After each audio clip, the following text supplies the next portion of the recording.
So why is your iPhone home screen half black, right? So there are more reasons why it could be happening. So let's get started. If you're new here, subscribe so you don't miss videos and guides like this one. But most likely what you are referring to is the accessibility feature, which is called reachability.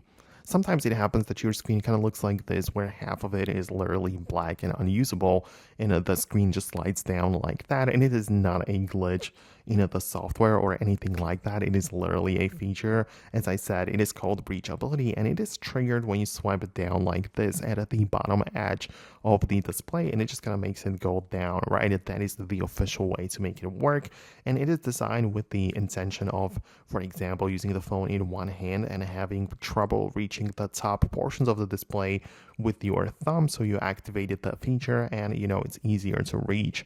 So that is something that some people are not aware of. So that's why I'm making these videos, of course. So you can decide to turn it off in the settings by going to the accessibility section.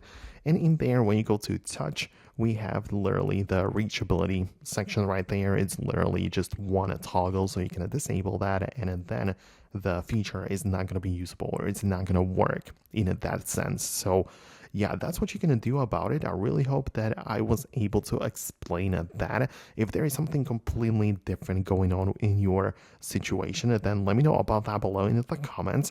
By the way, it's still possible that there is just a software problem with your phone, so just always try to update to the latest software release if you have one available. So that might fix the problem for you. But let me know what's really going on in your case. Hit the thumbs up if it worked, and I hope to see you later in the next videos as well.